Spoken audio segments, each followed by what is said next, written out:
കൊല്ലം പരവൂർ ജംഗ്ഷനിൽ നിന്ന് ഏകദേശം 1 കിലോമീറ്റർ മാറിയാണ് ഞാനിപ്പോൾ ഉള്ളത്. ഇതാ ഈ കാണുന്ന 11.5 സെൻറ്റ് സ്ഥലം വിൽപ്പനയ്ക്കുണ്ട്.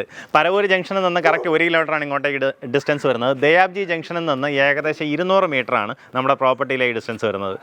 പരവൂർ എന്ന് വരുമ്പോൾ അതുപോലെ ഒല്ലാൽ റെയിൽവേ ഗേറ്റ് കഴിഞ്ഞ ഉടൻ ലെഫ്റ്റിലേക്ക് കിടക്കുന്ന റോഡ് ഏകദേശം 300 മീറ്റർ വന്നാലും നമുക്ക് ഈ പ്രോപ്പർട്ടിയിലേക്ക് എത്താം. ഇതാ ഈ കാണുന്ന നല്ല പക്ക കരഭൂമിയാണ്, ചുറ്റുവട്ടം എല്ലാം വീടുകളാണ്, നല്ല റെക്റ്റാങ്കിൾ ഷേപ്പിലാണ് കിടപ്പുള്ളത് കേട്ടോ. ടോട്ടലായിട്ട് 11.5 സെൻറ്റ് സ്ഥലമാണ് വരുന്നത്. നമുക്കിതിന് ഉദ്ദേശിക്കുന്ന വില 1 സെൻറ്റിന് 3.5 ലക്ഷം രൂപയാണ് ഉദ്ദേശിക്കുന്ന വില. 1 സെൻറ്റിന് 3.5 ലക്ഷം രൂപയാണ് ഉദ്ദേശിക്കുന്ന വില. നല്ല നീറ്റായിട്ടുള്ള പക്ക കരഭൂമിയാണ്. ഇനി വന്ന് ഇതിൻ്റെ വീടിൻ്റെ പണി അങ്ങ് തുടങ്ങിയാൽ മതി കേട്ടോ. ആ രീതിയിൽ കിടക്കുന്ന നല്ലൊരു പ്ലോട്ടാണ്. ചുറ്റുവട്ടം ഫുള്ളായിട്ട് മതിലെല്ലാം ചെയ്ത് അതിൽ തിരിച്ചിട്ടുണ്ട്.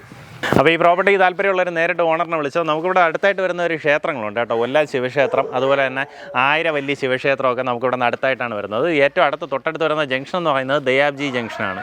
നമുക്കിവിടെ നിന്ന് ഏകദേശം ഒരു 200-250 മീറ്ററിനകത്തുള്ള ഡിസ്റ്റൻസേ വരുന്നുള്ളൂ. പിന്നെ നമ്മുടെ പരവൂർ റെയിൽവേ സ്റ്റേഷനിലേക്ക് വന്നിട്ട് 1 കിലോമീറ്റർ, പരവൂർ ജംഗ്ഷനിലേക്ക് ഏകദേശം 1 കിലോമീറ്റർ തന്നെയാണ് ഡിസ്റ്റൻസ് വരുന്നത്. പ്രോപ്പർട്ടിക്ക് താല്പര്യമുള്ളവർ നേരിട്ട് ഓണറിനെ വിളിച്ച് ഡീലായിരിക്കും. ഇതിന് വേറെ ബ്രോക്കറേജോ ഒന്നുമില്ല. ടോട്ടലായിട്ട് 11.5 സെൻറ്റ് സ്ഥലമാണ്. ഉദ്ദേശിക്കുന്ന വില സെൻറ്റിന് 3.5 ലക്ഷം രൂപയാണ് ഉദ്ദേശിക്കുന്ന വില. നേരിട്ട് വിളിച്ച് ഡീലാക്കാം.